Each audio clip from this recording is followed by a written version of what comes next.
when I left my company, I had some money to invest, Okay. and I felt like I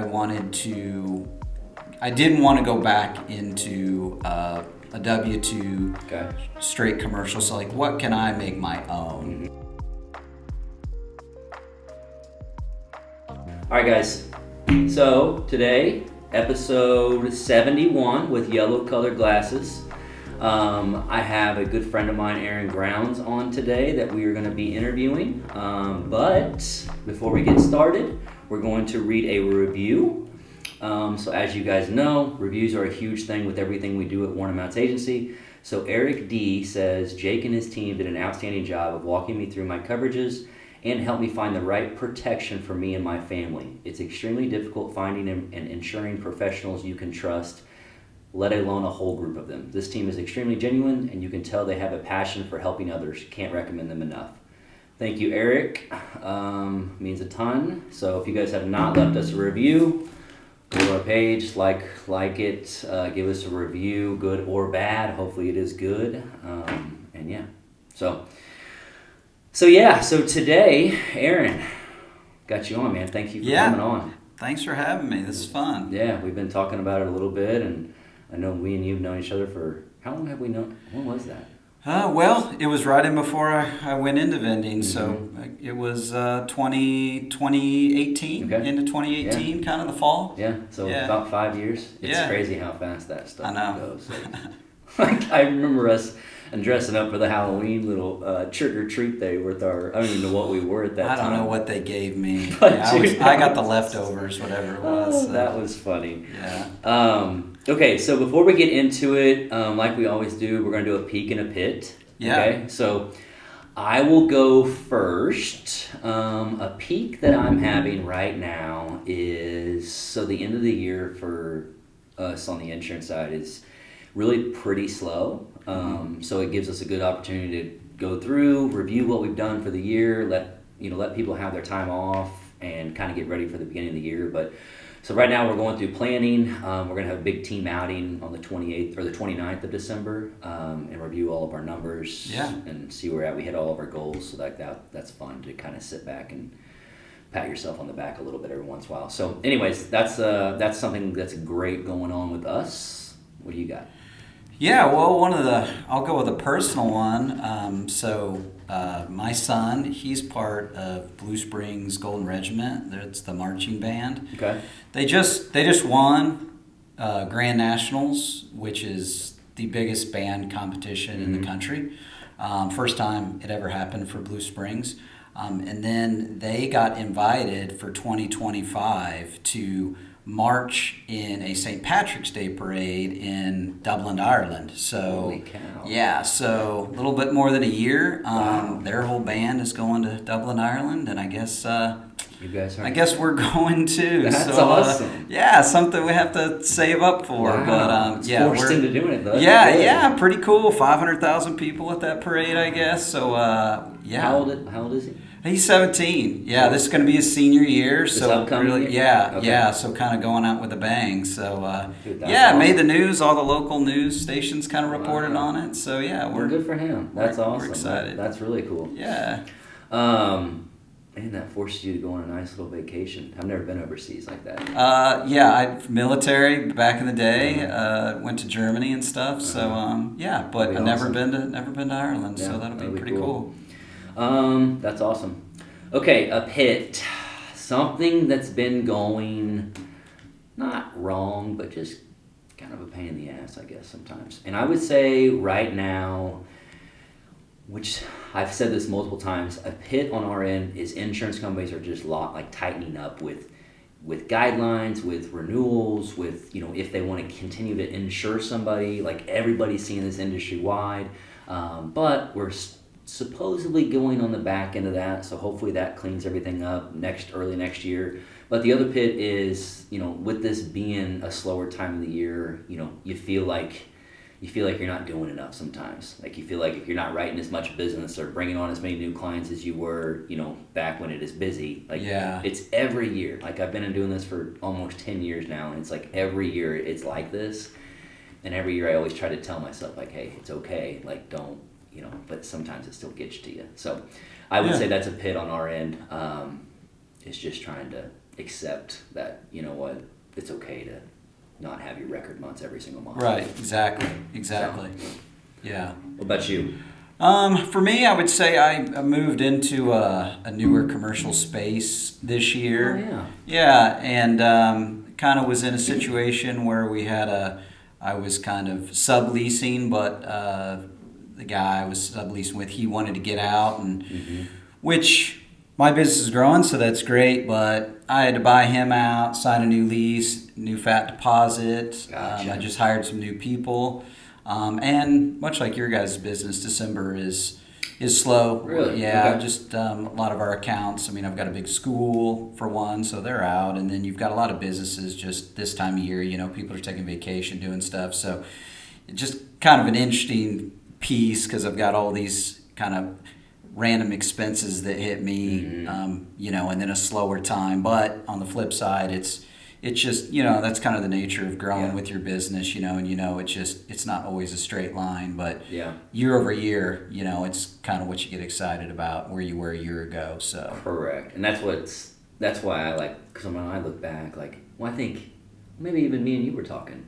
I think you would ask like how we were doing, and I mean, honestly, like where we're at, like I just looked at it recently, like we're ahead of the game. And sometimes it's hard to sit back and actually think like that. You know, like when you're in the day-to-day stuff, it's like, goodness, like we just need to do more and more and more and more. Right. And it's like, man, when you look back and say, okay, what was our goals at this time? Like, because like, and you tell me how you, and we can go down a rabbit hole with this, but real quick, you tell me what you think on this. Like, if you hit a goal, because like I think we're bad with like when we hit a goal, we think we need to raise it the next time. Like maybe like let's say you have a year goal, but then we review them every quarter. But by quarter one, we're like, oh man, if we keep this up, we're gonna double our goal. Yeah. So do we increase our goal, right? And we've done that before. Where we're like, okay, well, let's increase it. And then every year we've kind of hit a little bit short of our actual goal. But this year, we're like, no, let's set our goal, right? Let's set it higher, right? At the beginning of or the end of last year, let's set this next year goal a little bit higher, and let's just, no matter what it is, like let's just stay on that goal. Let's not change it. Right. So, anyways, I think it worked out for us, but it's still one of those things, like, because again, it all kind of, there's seasons, right? Like the first 2 or 3 quarters is really, really good, and then the last quarter kind of slows down all the time for us. So yeah, no, and I know what you're saying. I mean, I was with my first part of my career. I was with a retail company that was really big on the constant goals and setting those and motivations, and so I tried to take that into my business too. A book that we would reference, they talked about your BHAG, and that was acronym for Big Hairy Audacious Goal. And yeah, when I got into vending, I set my business as kind of like, hey, if I can, my number was as an individual, if I can do $500,000 in revenue, that would be a crazy amount. I don't know how long that'll take or what it'll be, and I hit that this year, and and then it's like, wow, that's really wasn't as hard as I thought, So, but yeah, I think on the other side of that, you also have to dial those in as far as like, okay, how do you back that out, and how do you say, okay, for me, like number of vending machines, number of clients, how much they average, and how I get there, and then also it's just I can't do that by myself. So what does that look like for how can you get staffing help and still function and live a normal life, Exactly. So. Yeah, no, that's a good point. Okay, so let's just kind of go into this. I guess tell us a little bit about your story, and what kind of business you guys are running over there. Yeah. So it's kind of I would call it my second act. I was in the retail world for 17 years. A big chunk of that, I was a district manager. I ran a market, and that's where I kind of, learned all my stuff about just running a business, and your analytics, and profit and loss, and things that are important, and also how to drive sales. And you do that for a while, and you kind of look for other things, and call it what you want. I call it my midlife crisis, where I wanted to do something else, Mm-hmm. and it took me a while, and that's kind of when me and you met. I was gonna say, because you got into retail at what age? Basically right out of college, Okay. so it's like mid-20s Okay. is kind of what it was, And then mid you to were there early for 20s, 17 years. 17? Okay. Yeah, And I yeah. think we'd actually had a conversation on this because I had a similar. I mean, like I started my professional career in the retail world, right? And I was only there for 4 or 5 years, Yeah. right? And then like how me and you met is with State Farm. Yeah, So yeah. I mean, I guess how did that come out? Because I don't even remember how that like. Were you recruited? Because like whenever we were talking outside, like I know you said you got your securities license and everything. So was that? Did you get recruited because of that? They saw that you had that. No, or it what was wasn't. that? It was honestly when I left my company, I had some money to invest, Okay. and I felt like I didn't want to go back into a W-2 Okay. straight commercial. So like, what can I make my own? Mm-hmm. Certainly. Early 40s. I think there's a lot of people where they're ready to make their mark. They felt like they've learned, and I don't know, maybe tired of some of those corporate environments. Correct. And so, yeah, I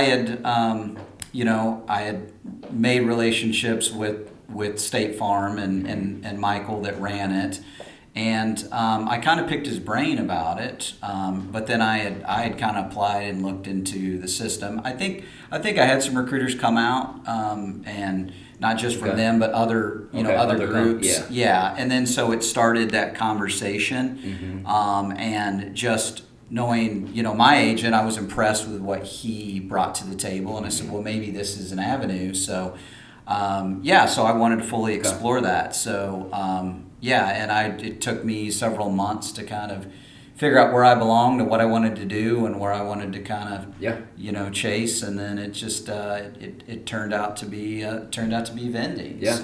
So yeah. vending. So let's talk on that then. Like, so you went from when me and you kind of met at State Farm. How long was it after that? Like, what was the next step after that? Was it vending after that? Like, was that where you fell into that? And I guess how did you fall into that? Yeah, it was like 3 months later. I was like, I wanted to invest a chunk of money into a business, and I was hoping that business would kick off some income, of course, one that hopefully I could sell at some point. So it's somewhat of an investment, but also one that maybe that I could help work and grow. I looked at everything. I was looking at all sorts of broker opportunities, whether it was car washes or liquor stores or you name it, and vending kind of came along with that. Okay. And I think at the end of the day, why I liked vending was, you can start out small, you can slowly scale and kind of see how far you want to take it, and that kind of appealed to me. I jumped in. I basically went with a company that you essentially buy into their system, and you buy machines from them. They teach you the basics, the ropes. They help you find accounts and locations, and then you kind of rock and roll from there. Okay.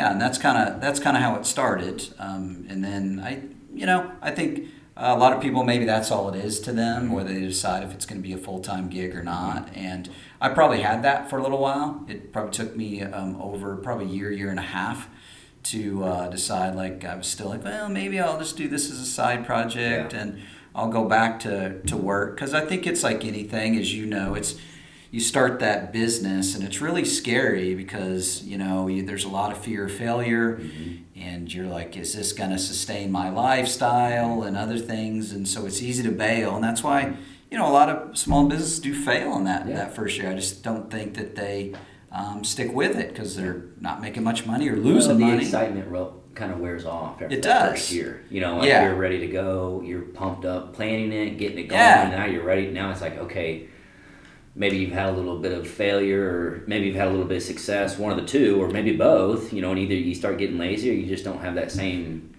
I guess, motivation to continue it at it, because it's like it's just getting started. Absolutely. And I think, at least that's what I felt. Yeah, you can, these different businesses, whether it's insurance or it's a small business, and financial advisors, you meet these people, and you meet them like after they've already arrived. You know, they're making money. Maybe they're doing real well. Maybe they've been in the business 10 years, 20 years. You're like, oh, I want to do that. And unfortunately, like, it's really hard to describe the pain, the grind, the really, self-doubt. And it's if you can make it through that, because that can take 2 years, 3 years to where you're really kind of on the other side of that, So, but that's the beauty of it. I know, and that's the beauty, but I mean, that's like with you, and I mean, no offense. I mean, like, I think anybody who takes that jump, but like, especially with you, like, I mean, you had kids at that time. You had kids and a wife. I mean, does she work?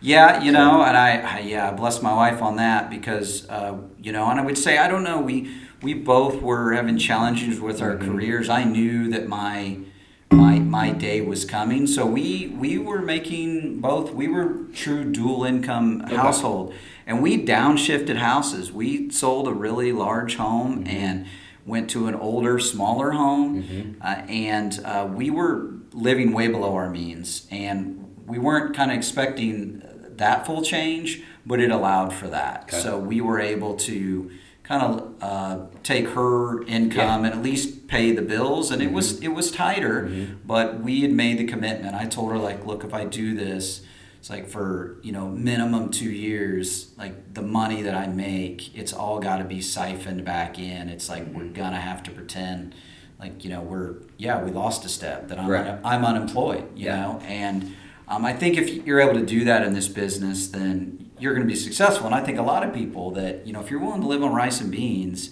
and grind it out, but if you can't dial back your lifestyle, then it's going to be a problem. And I think if you're married, and I've seen this happen, some people that I've coached with vending, if that spouse is not on board and your marriage starts to suffer, I think it's tough. I mean, I think that's, partly your guys' success, being a team, man. Yeah. That's just awesome, so. Well, and you're right. I mean, you hit it on the dot there. Like, and, working with our spouse, like working with, Michaela, and then I know Dustin and Amanda work together, of course, too, but like, that's hard sometimes. You know?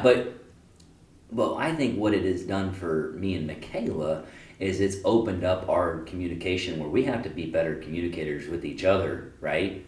Because if not, we're taking the stuff that, we're dealing with at work, we're taking it home. Yeah. And, like, it's just the communication. There has to be better communication.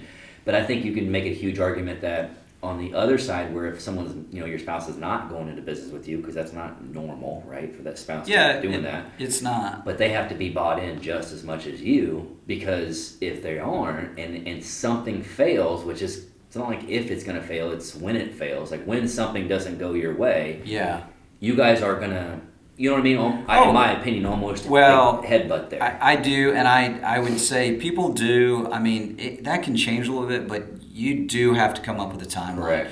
It's like you have to both agree, like, look, I'm going to burn the midnight oil. I'm going to grind it out. That can be nights. That can be weekends. We're going to give up maybe vacations, whatever it is. Setting that expectation. It is. And when you do hit that, it has to come. I mean, I think that's why, I totally respect anybody that can start like a restaurant and make that work. Because that's... they're there all day. Yeah. And if you can't, and I think that's where my retail experience being a district manager came into play, because I was not afraid. And with this, with this business, even though it's not huge, was not afraid to hire people and start delegating responsibility, because if you can do that, then you're going to be able to grow. Because if you're burning that midnight oil all the time, you're going to be tired all the time. You're going to be just putting out fires all the time, and you don't have anything left for vision, for creativity, for what your life can be. Yep.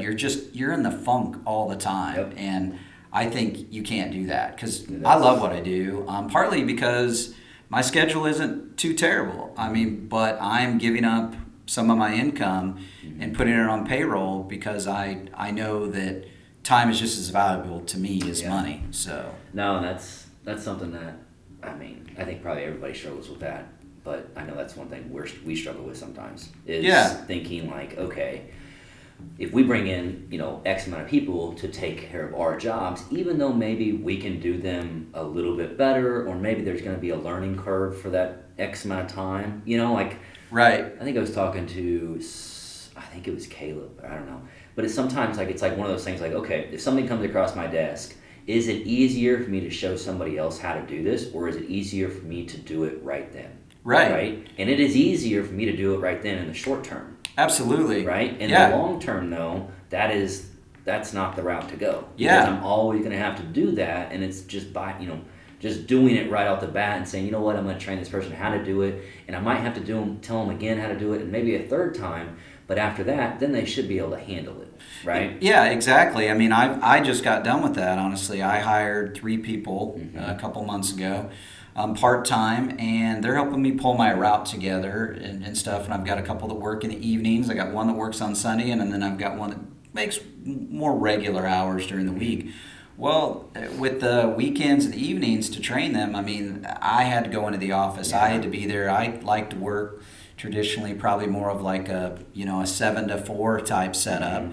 But with that, then I was being there with them, and it's like, yeah, I got to go back in the office. I got to show them how to do this. But now, based on the things that they do for me, they're kind of there. And this last week or two, I mean, I've been getting done at it's been less. It's like I've been done at 2:00, and like, hey, I get to go home. I'm gonna actually maybe get back to the gym, which has been off my radar almost all year. So, and that's not been good for my physical and mental health.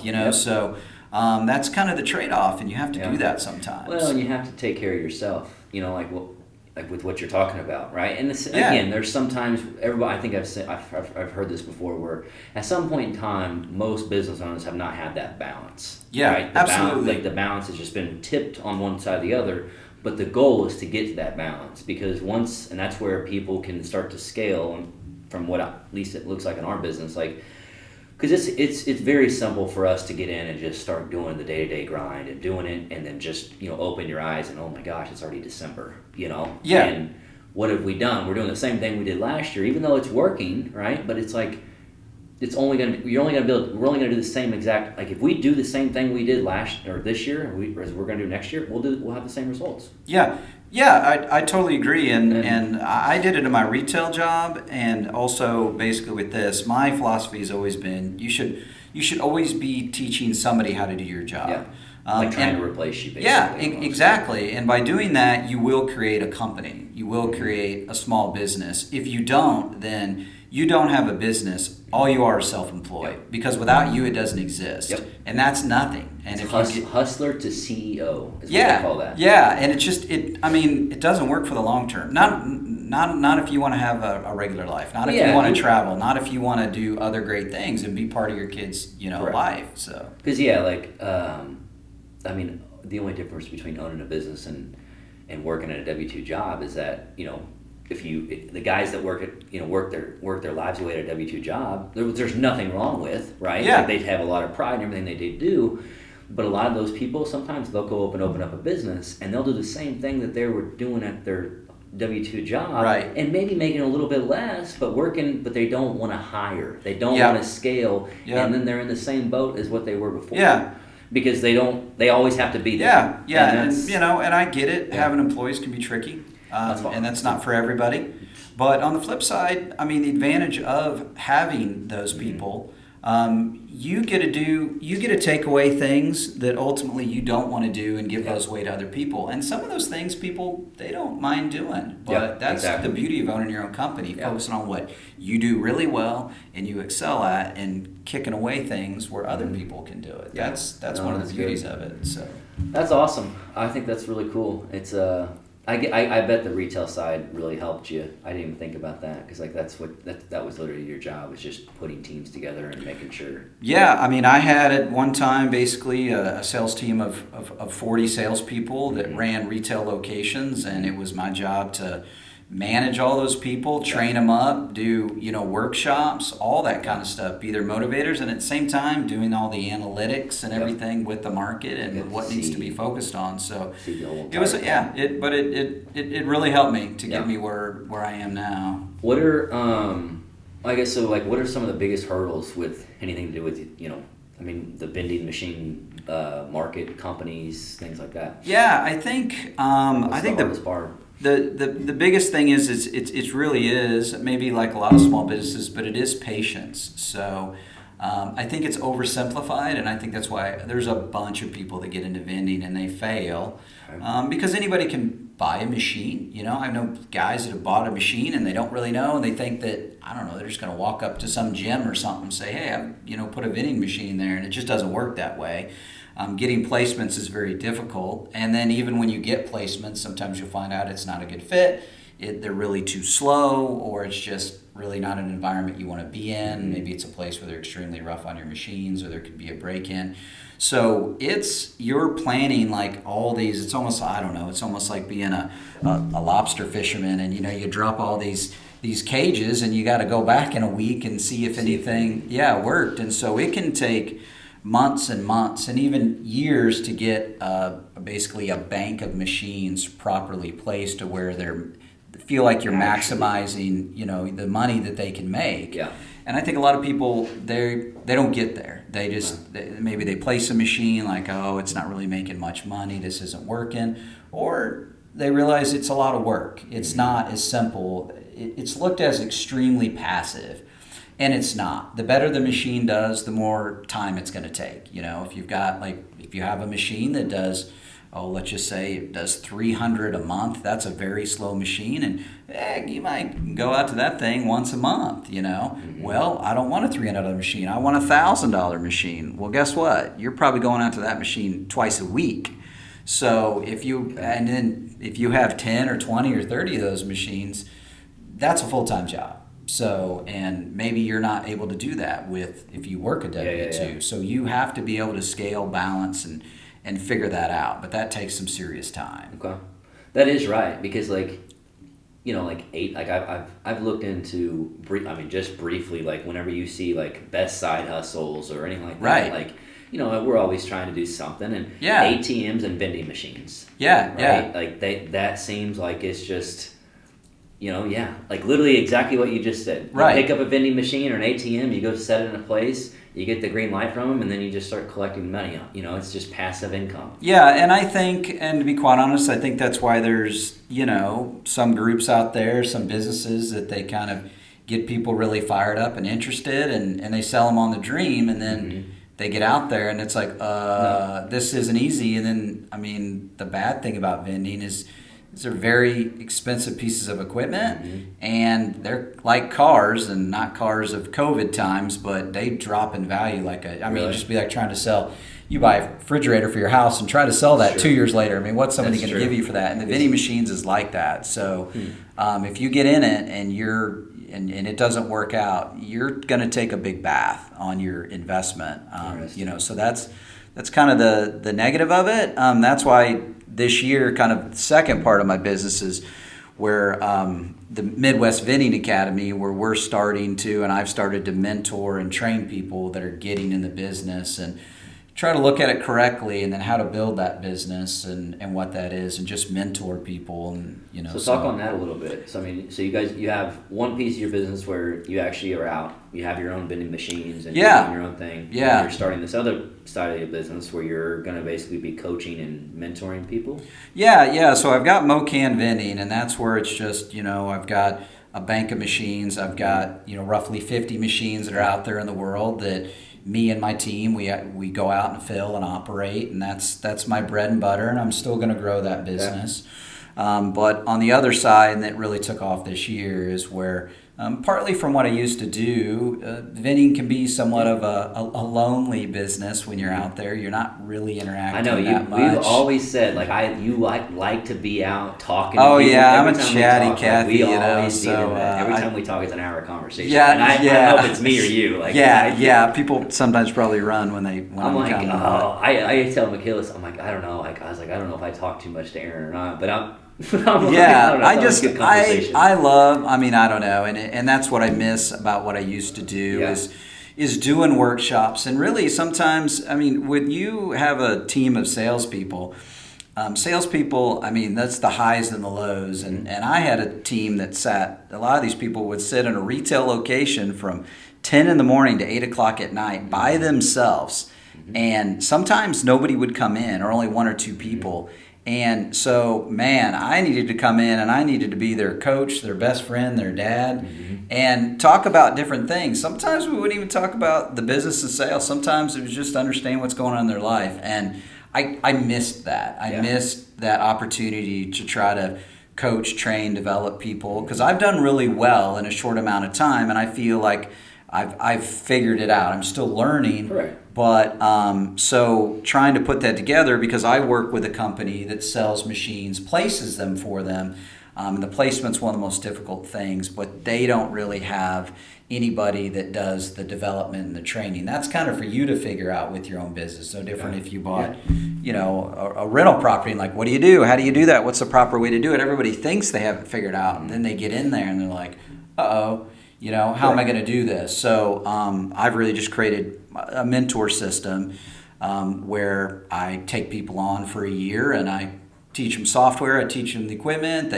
They run route with me where they go out and they see my operation and what it could be. I open up the books to them so they see how to set up a business and the P&Ls I run and the tax structure you probably need to be in and all those different things. So literally I could take somebody that they playbook on. Yeah, exactly. And that's what I've done. I've taken some that have been in the business and are struggling, but a lot of people they're like me. They've got a chunk of money and they want to invest, and buy 10, 15, even I've got a couple people that right out of the gate, 25 machines, just boom. That's a real business and a real investment.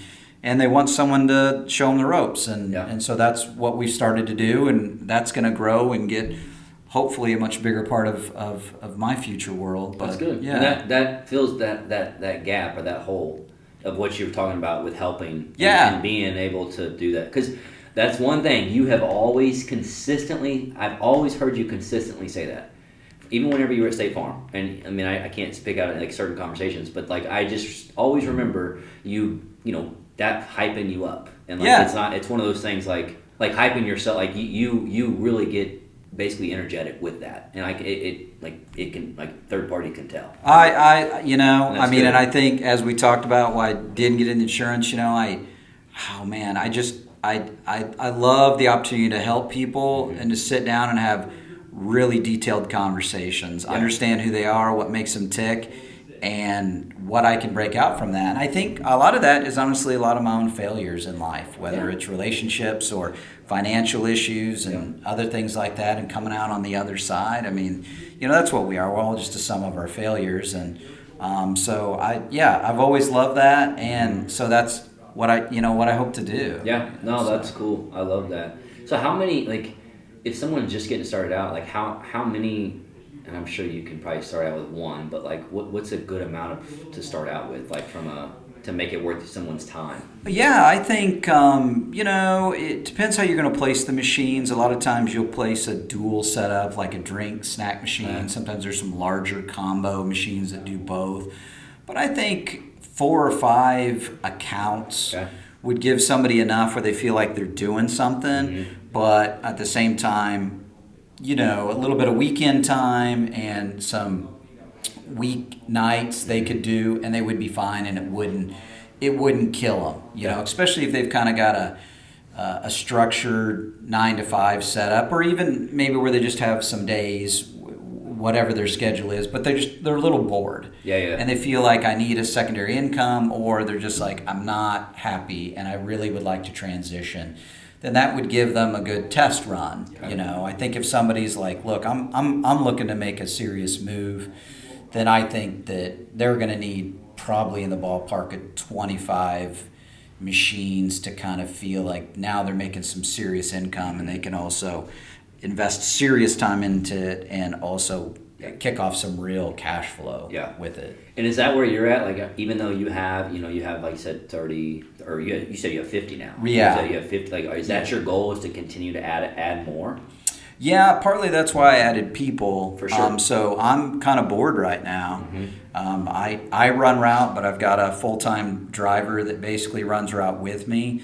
And there's a lot of holes in our days, So we run routes where it's like certain days the same accounts are going to be done, and And what I've taken a long time to do, and I probably could have grown faster, but there's a lot of accounts that weren't necessarily bad that I've gotten rid of because I've places that I found out I didn't grow. Like I had accounts in Kansas, and I'm not in Kansas anymore because I was driving out there for just a few, and I found that I could tighten up in areas, because if you can get to a concentrated area and you can do several accounts roughly efficient. side by side, I mean, it's time, because these are all, it's going to take so much time to go out there and fill these machines. So and so no, I'm still growing it, and like I said, I mean, I hit that $500,000 revenue goal, and I honestly I just don't think it's going to be a big deal to double that. I think it will be kind of sexy to say, hey, I got $1 million vending operation. Yeah. So no, and that's kind of how I think. Like, I feel like when we talk to people, like, and even if it's just on the insurance side, like, you talk to these guys and they've had X amount of rental properties or doing this with their business, and it's like once they get to a certain spot, they almost get they just almost get stagnant with their growth. And I don't think it has anything to do with them. I think it's what you have talked about, hit on the head, like hiring people, getting those people in the same place. Because, and in my opinion, once you get to that spot, really every decision that you make should be easier because you've already made them before. You just need to do more of those decisions. Yeah. Right? Like, you just need to do more of what you've already done and what you've already been proven to work.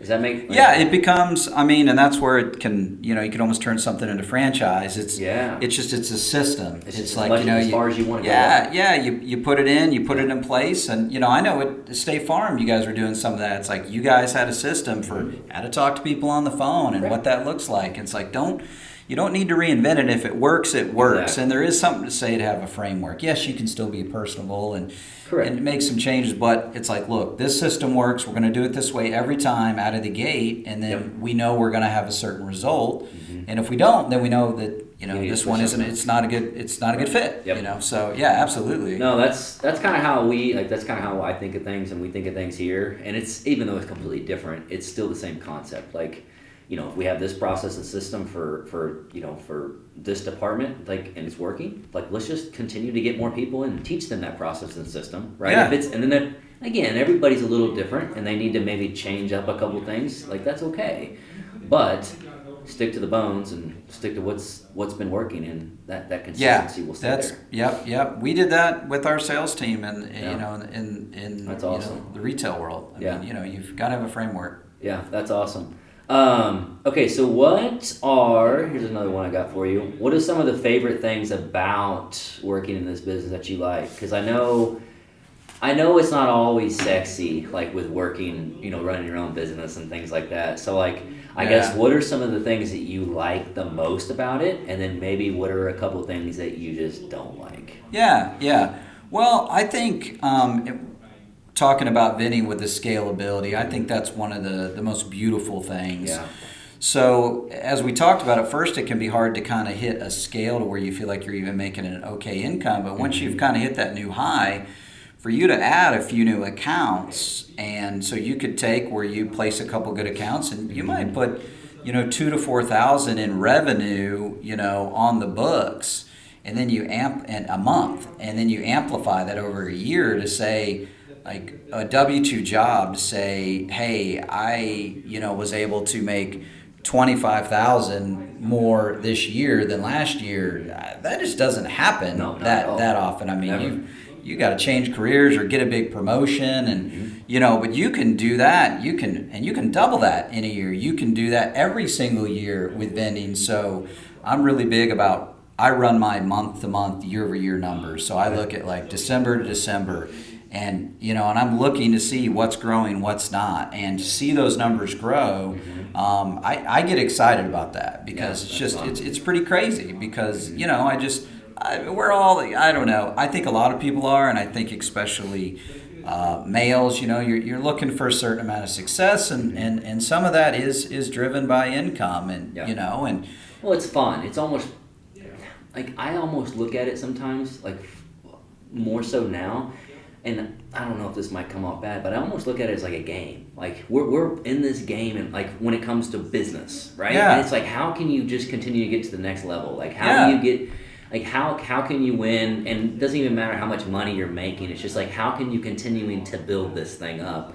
And it's if you look at it that way, like it's fun, right? Like does that make sense on what I'm saying? Yeah, it is. It is fun, and I think there's it's. I don't know. It's just like you've made it, I guess, and being able to say that, it's like, it was terrible for years. I grinded it out. It was almost, and, I hate to say that, but it's true, and it's okay to say that at first you're almost embarrassed. Like, I'm not making, like, someone like, oh, how's your business doing? Like, oh, it's doing okay. And, like, I'm not making nothing really. Like my tax return with write-offs and stuff, can be a good thing, but like I'm really not showing any income here. Yeah. And it's like, and you have doubt in your mind, but when that turns and you turn that into like, hey, I'm making 6 digits now, it's like 3 years ago I was like, I was really worried that like, if this thing don't turn around, I'm gonna lose my marriage. It's like, I put a lot of money out to make this happen. Yeah. But that's just great, accomplishment, and it's and part of that having that grind not handed to you, I think is what makes it so beautiful. That's true. And so to me that's and then every day you're reminded of that when you come in, like when you're that's a great freaking point because like we have had the same thing. Like we've had a ton of success with the agency, way better than what we've ever deserved. But there have been months and times where I'm just like, oh my gosh, how are we gonna do this? Yeah. Because if not everything doesn't go the right way, especially at the beginning, like, the failures really get you a lot harder at the beginning of the business versus whenever you're 5, 6, 7, 10 years into it. Yeah, and I just heard this the other day, this expert on happiness, and he keeps basically a journal on bad things that are bad, and basically at a 1 month mark and a 6 month mark, he goes back and looks at those things. And you start to get perspective, and you say, what did I learn from that? Yeah. And sometimes you go back and laugh at some of the stuff, like I was upset today because of this, and like, why am I sweating that? And even doing that later, like, oh, what was I so upset about a year ago or 2 years ago? And like, really? Well, and the stresses will always, this is something I heard too that it's really been hitting hard for me. It does not matter, like the stresses are always going to be there. Right? It doesn't matter if you're in business 1 year or 10 years, those stresses will always be there, and you're only going to get bigger problems and bigger stresses. The only thing that's different is that you get better at handling those. Yeah. Right? Yeah. Where it does not just consume your whole day. Where you could have, like, not saying that this problem you had a year ago was not a problem, because it is a problem, right? And you might see that problem again, but you're going to be better at handling that problem. Oh, yeah. You're like, we've done it before. It's like just... Now, this is nothing. Yeah. This is no big deal. And that's one thing that I can seriously sit back and look on, think the things. I'm not saying that they're not problems today, because they definitely are, but they're not. They don't consume my day, and that is something that's, you overlook a lot. Like you really have to almost take a step back and say, Jake or Aaron or whoever it is, like you're doing better, right? Yeah, you're progressing. And that's the thing. That's all you can do. And I think that's why you have to keep numbers. I think when you're building a business, whether you love them or not, you have to structure it. You have to. Are you making money? Are you profitable? Well, when are you going to be profitable? And then, are you growing the business? And I maybe some people don't feel that way, but I feel in a certain way you do have to be growing your business at all times, because if you say we're good, we're not going to do anything else. With all businesses, and you know that definitely with insurance, like, well, I could lose my best account tomorrow, and what portion of my business is that if I'm relying on them? It just doesn't work that way. You have to be ready for your black swan situations. COVID. Gosh, like I was brand new in vending, but there was accounts that they shut down completely. Hotels. I've got a military contract. They wouldn't let you on the base. I didn't even think about that. So you made it through COVID too. Yeah, I was brand new, and that almost spooked me completely, because think about it. All these type of schools and hotels, and like there's no need for families leaving their house. Yeah, I have a couple amazing hotels, and they completely shut down. They terminated their staffs. It's like, well, I guess my vending, some of the vending machines. They're not going to need a vending machine anymore. Yeah, so it's like, and it's easy to look at now, but people were scared that life was forever changed. And that's like people wouldn't go out anymore. They're just gonna Wow, dude, I Yeah. forgot about that. Yeah, and I know everybody has their own COVID stories, but yeah, I mean, your Damn. business relies on Goodness gracious. being out in public, and you don't have that. I forgot all, like, that was during that time. Like, Yeah, that, I was out of just- all the businesses of vending. I was in it. I just really had been in it one full year. I was just starting to man. get traction. It was pretty scary. Yeah, but Dude, that's even awesome. That's even a cool, like, more of a cool story than anything, because Yeah. you've made it through that. yeah, it was crazy. I mean, Uh-huh. just totally crazy. Okay, we need to probably wrap it up here, but so last couple things. So Yeah. and this is something like it's kind of two questions within one, but what does the future of like vending machines look like with the technology side of things? Mm-hmm. Like, is there apps where you can go and see all your vending machines and see what they're doing? And then the other question on the back end of that is like, what does the business itself look like? Like, is it a growing business? Like, meaning, like, is there a lot of people getting into this market? Because I feel like I've seen a lot of it on social media and stuff Right. recently, but I don't know anybody that's doing it. There's only one other guy that I know that does ATMs, and that's it. Yeah. So is it a very competitive, market or business? Yeah, I would say, as far as kind of to answer your first question, yeah, I use a software, and all the machines are smart in that sense. I would say certainly there's people out there that don't do that, but I think a lot of your people that are certainly getting into it today, they run off a data system, and it's going to tell you exactly what sells. So if how the machine's performing. I can pull up all my accounts and see Really? That's cool. how they've done today and what's sold, and then so you also know what to take out. So the days of like having this huge truck with every item you carry, and That's what you're I'm going out picturing. there, yeah, and and there's still some big vendors that's the way they operate because they're so large. It makes sense for them, but guys that are like me, we're a Right. smaller place, you're not going to do that. So Okay. yeah, definitely software. I think with the business, like what you're seeing a lot. They call them micro markets, and so if you've ever been somewhere, and maybe even like a hotel, but where you walk in and there can be just coolers like you would see at like Quick Trip or something like that, where you just have a scaled down version of that where the snacks are out, and there might be one or two of drinks, and maybe there's one for cold food, and then there's a kiosk over there where you just go over there and scan it, Okay. and then you walk out. There's so it's like a Quick Trip without an Yep. employee there. Yeah. And you're seeing a lot of that. There's a lot of versions of that. And depending on the size of the business, but your bigger employers are bringing those on a lot, even like large, like nice luxury lofts, and I mixed businesses where they might have several people in kind of a community, like a little what do they call that? Where they all have the same area. yeah, and then that way everybody kind of uses it because you get more Yeah. choices that way. It's easier, it's faster. So that's what you're seeing the most growth in the vending world, and I'd say a lot of people are getting in that. Okay. You're always going to have in every city, because I deal with some of the people I train are in different cities. You're always going to have one or two really big vending players that go after really large accounts that are in the big school districts and in. Are they big corporations, or are they just guys that have been in the business? No, well, a little of both. I mean, you've got Canteen, which is a national player across the United States, but you've got, like even in here, they've grown their business, they've done a great job, and they run, they've got, probably 100 employees that run routes all over the place. But then you do have a lot of people like me. There is areas to go because vending, it's a lot of people don't do a good job, and so people are always looking for quality equipment and good service, and so you can always get in it. There's just, you think about the amount of businesses, because you can't AI this thing. Somebody's got to show up. Somebody's got to replace the snacks and the drinks, and somebody's got to take care of the equipment. Yeah. So, yeah. That's interesting. What was I going to ask? Like, does it cost a business to have it there? Like No, like it's how do you go up to like let's say you went up to the guy next door with the gym, do you just say, hey, I have a vending machine, can I put it here? Yeah, I mean, it's got to be a trade-off. Like for businesses that want it, it's a convenience. If they've got employees there, so they don't have to get in their car and drive somewhere. To have that. A lot of people want that. Yeah. So do they charge you to do that, or do they say, oh, well, this is convenience for my employees or for my? Yeah, it depends on the place. Okay. A place that usually has like for their employees, they don't want any money for it because if you're gonna get a share of my business, and which places do, well, that there's a trade-off there. Then the vending snacks are going to be more expensive.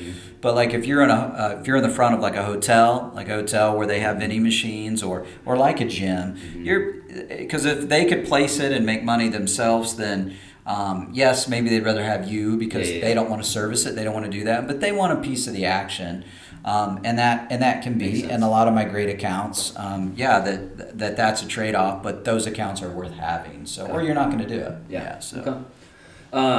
Last question for you. What about, like, what do you have in your vending machines? Like, is it chips? Is it candy? Is it like drinks? Like, what is it? Is it a mixture of all? Yes. Yeah, okay. I do it all. So it kind of depends on where. Yeah, you get the traditional stuff, but we also do cold foods. So chicken sandwiches and Lunchables and kind of all that. And honestly, like me, and that's where I've done really well. I specialize my machines for accounts, and so where I do a lot of my action is energy drinks, and you name an energy drink, like I've probably been asked to carry it, and I bring it in. If it sells, it sells. So it's not just Red Bull and Monsters. I mean, whether it's, I don't know, Ghost or Prime or whatever's the hot new thing. I mean, those are my favorite accounts. It's funny. If you looked we looked in our trash can the other day, and there was like a freaking 12 freaking energy drink cans in there, and it's like, what the heck, you guys? Like, everybody's drinking energy drinks in here. I don't drink them actually,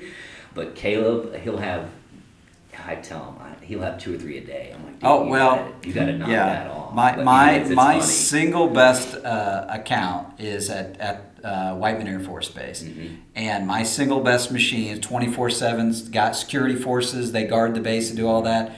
They literally drink this single location, 1,200 energy drinks a month out of my machine. So it's like, dude, that's wild, crazy. Yeah, guys that are out there in the middle of the night guarding those B-2 bombers, man. Yeah. I mean, ready to go. I love that. I love being down there at the base. It's just kind of a beautiful thing to see. I don't know, that cool. Part of America in action. So but man, they drink it down. So funny. Yeah. That's funny. Well, man, I appreciate you coming on. Anything else you want to add?